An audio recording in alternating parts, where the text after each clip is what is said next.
वहीं एचबीएससी ने 12वीं का रिजल्ट घोषित कर दिया है। 85.66% बच्चे पास हुए हैं। कैथल के अर्णदीप टॉपर बने हैं। करीना और याशिका को दूसरा स्थान मिला है। 495 अंक लेकर याशिका दूसरे स्थान पर आई है। ये बड़ी जानकारी इस वक्त की सामने आ रही है, जहां एचबीएससी की तरफ से भी रिजल्ट घोषित कर दिए गए हैं।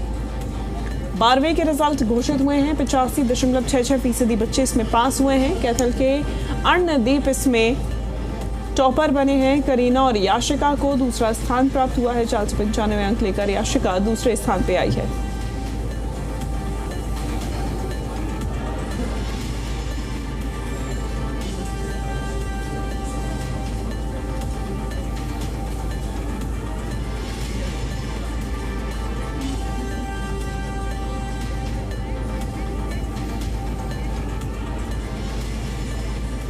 डॉक्टर पवन कुमार शर्मा हमारे साथ जुड़ गए हैं, चेयरमैन डायरेक्टर एचबीएससी। बहुत स्वागत सर आपका। ये रिजल्ट अब की बार का जो घोषित किया गया है, पिछले वर्षों के मुताबिक इसकी अगर तुलना की जाए तो कैसे देख रहे हैं सर इस रिजल्ट को?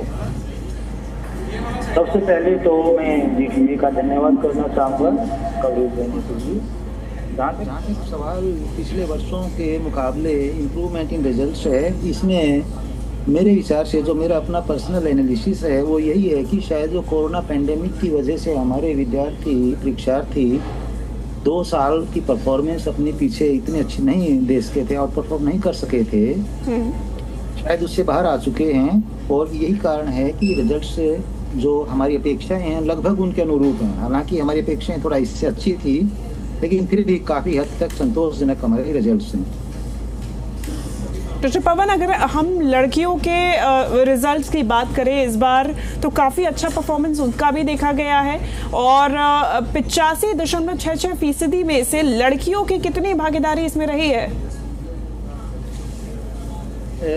टोटल रिजल्ट जो आपने अभी बताया है 85.66, इसमें से लड़कियों की भागीदारी 89.41 यानी 89.41% रही है, जबकि जो छात्र हैं उनकी भागीदारी 81.86 है, यानी लगभग 7 पॉइंट समथिंग के आसपास ये जो है लड़कियां आउट परफॉर्म उन्होंने किया है। और इस मामले में भी जहां तक सवाल छात्राओं का है, आजकल हमारी हरियाणा की बेटियां न केवल शिक्षा के स्तर में बल्कि डिफेंस के फ्रंट पर भी और उधर से स्पोर्ट्स में भी अपने राज्य का, अपने माता पिता का नाम रोशन कर रही हैं, जिससे हमें अपनी बेटियों पर गर्व है। साथ ही साथ में अगर डॉक्टर पवन इंडिविजुअल सब्जेक्ट्स की हम बात करें तो इस बार कौन से सब्जेक्ट के बच्चों ने या फिर फील्ड के बच्चों ने, चाहे वो पीसीएम हो, पीसीबी हो या फिर कॉमर्स के बच्चों ने, सबसे बेहतर प्रदर्शन किसका देखा गया है?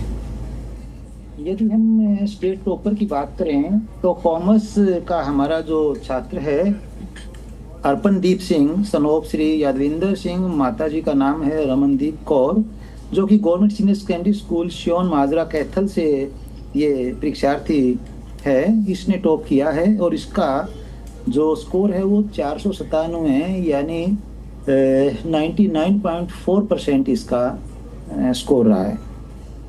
बिल्कुल, और काफ़ी अच्छा ये स्कोर माना जाएगा 99.4%। डॉक्टर पवन, साथ ही साथ में इसके लिए क्या इस बार किसी अलग तरीके से स्ट्रैटेजीज टीचर्स की तरफ से भी इस्तेमाल की गई है? बच्चों को पढ़ाने के लिए जो फॉर्मेट यूज़ किया जाता है, जिस तरीके से उनके एग्ज़ाम्स होते हैं, चाहे वो सेमेस्टर एग्ज़ाम्स हो या फिर बीच बीच में टेस्ट सीरीज़ हो, क्या उसमें बदलाव लाया गया? किस तरीके से बच्चों की प्रिपरेशन कराई गई थी? बहुत अच्छा क्वेश्चन आपने ये किया। मैं इसमें 2 सबमिशन अपनी देना चाहूँगा। इसमें कोई दो राय नहीं, मैक्सिमम रोल तो टीचर और स्टूडेंट के बीच के इंटरेक्शन का ही रहता है परफॉर्मेंस ऑफ स्टूडेंट में। और जो हमारा शिक्षा निदेशालय है जिस प्रकार से गाइडलाइंस वो इशू करते हैं, जैसा कि आपने देखा है गवर्नमेंट सीनियर सेकेंडरी स्कूल के विद्यार्थी ने ही ये आउट परफॉर्म किया है, स्टेट को टॉप किया है।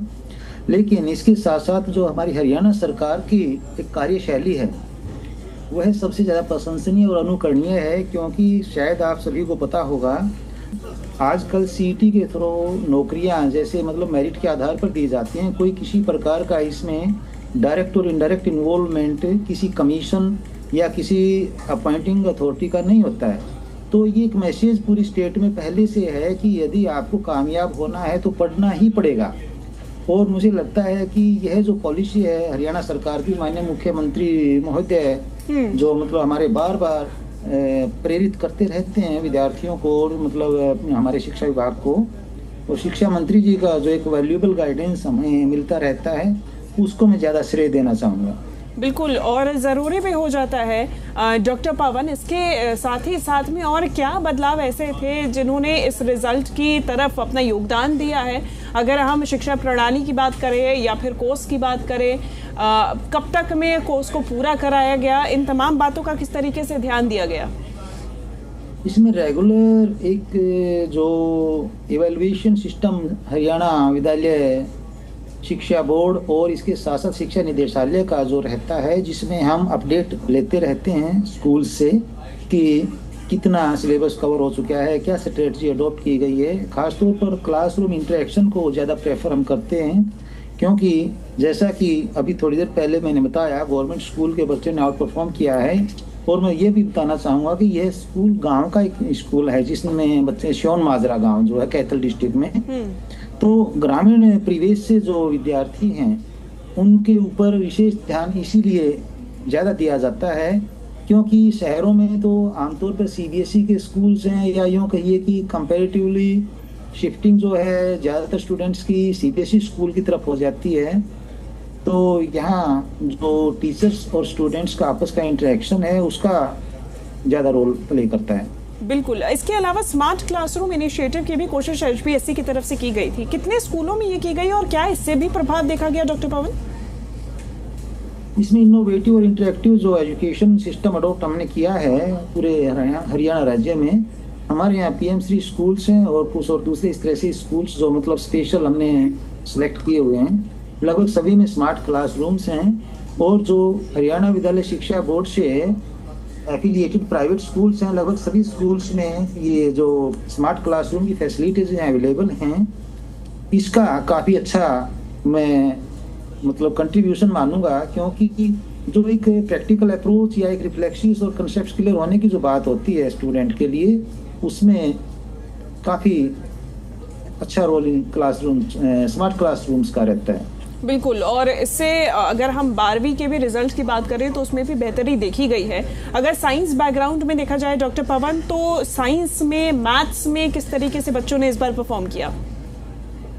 साइंस और मैथ्स में भी बेटियां ही मतलब टॉपर्स रही हैं। यदि मैं आपको स्ट्रीम वाइज ब्रीफ करूं तो साइंस में जैसे कि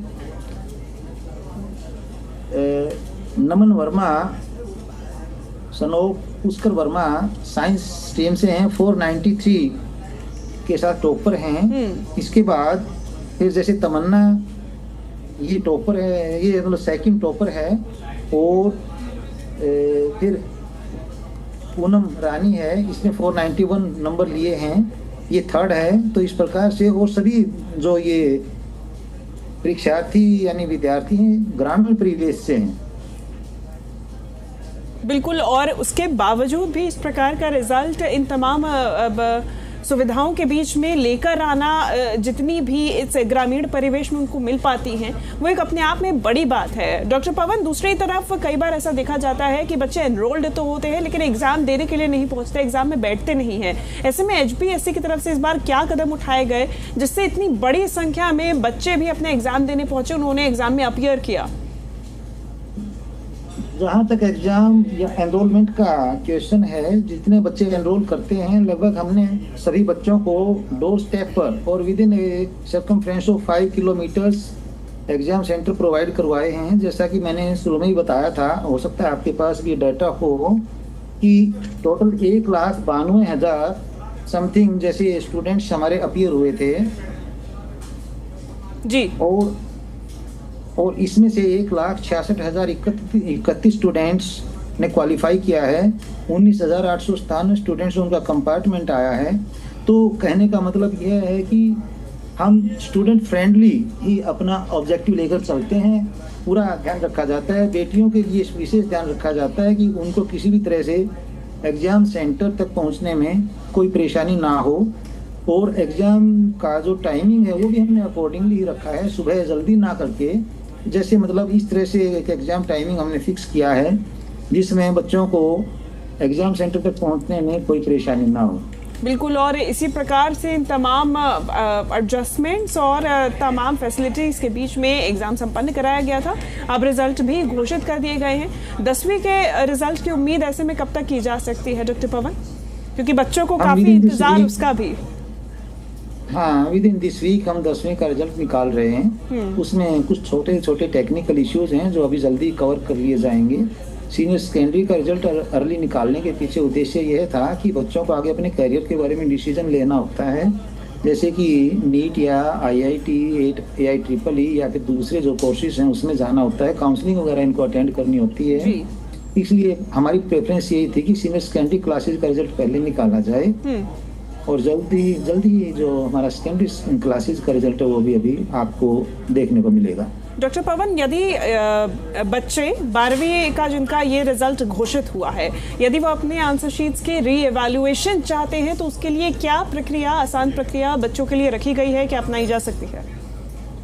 हमने रिवैल्यूएशन के लिए एक सेट प्रोसीजर अडॉप्ट किया हुआ है जो कि ऑनलाइन अप्लाई कर सकता है कोई भी विद्यार्थी, और इसमें हम 2 ऑप्शन विद्यार्थी को देते हैं। एक होता है रीचेकिंग ऑफ अवार्ड्स, जिसमें सिर्फ बच्चा अपने अवार्ड्स चेक कर सकता है। दूसरा होता है री इवैल्यूएशन, जिसमें बाय द वे बच्चे को ऐसा लगता है कि मेरा इवैल्यूएशन ऑफ आंसर्स जो है अप्रोप्रिएट नहीं है, तो वो ऑप्शन हम 2 इवैल्यूएटर्स का रखते हैं। और यहाँ भी हमने स्टूडेंट फ्रेंडली ही एक अपना एटीट्यूड अडॉप्ट करते हुए, यदि इंक्रीज इन नंबर्स मार्क्स हो जाता है तो हम उसी को कंसीडर करते हैं। कंट्रेरी टू दिस, यदि डिक्रीज इन मार्क्स हो जाए तो भी हम जो पहले का बच्चे का स्कोर है उसी को कंसीडर करते हैं, ताकि बच्चे को एक तरह से डिमोरलाइज यानी बच्चा ना हो, बोर्ड के प्रति या सिस्टम के प्रति बच्चे का एटीट्यूड जो है वो पॉजिटिव रहे। साथ ही साथ में इसके लिए क्या तारीख भी निर्धारित की गई है कि कब तक रीएवैल्यूएशन के लिए बच्चे अप्लाई कर सकते हैं? आज चूंकि रिजल्ट जारी हुआ है। हाँ, ये विद इन 15 डेज इसके लिए टाइम फिक्स किया हुआ होता है और सभी ऑनलाइन माध्यम से ही इसके लिए अप्लाई कर सकते हैं। हाँ जी, ऑनलाइन माध्यम से अप्लाई कर सकते हैं ताकि बच्चे को बोर्ड तक ना आना पड़े, क्योंकि स्टेट का तो काफी बड़ा एरिया हो जाता है और हो सकता है बच्चे के लिए आने जाने में प्रॉब्लम हो, तो इसके लिए हमने ये ऑप्शन बच्चों को दे रखा है निश्चित तौर पे। और इन तमाम ऑप्शंस के माध्यम से यदि बच्चे असंतुष्ट भी हैं तो भी री एवैल्यूएशन के लिए अप्लाई कर सकते हैं। फिलहाल बहुत शुक्रिया आपका डॉक्टर पवन कुमार शर्मा, हमारे साथ इस चर्चा में जुड़ने के लिए, तमाम महत्वपूर्ण जानकारियां भी हम तक साझा करने के लिए।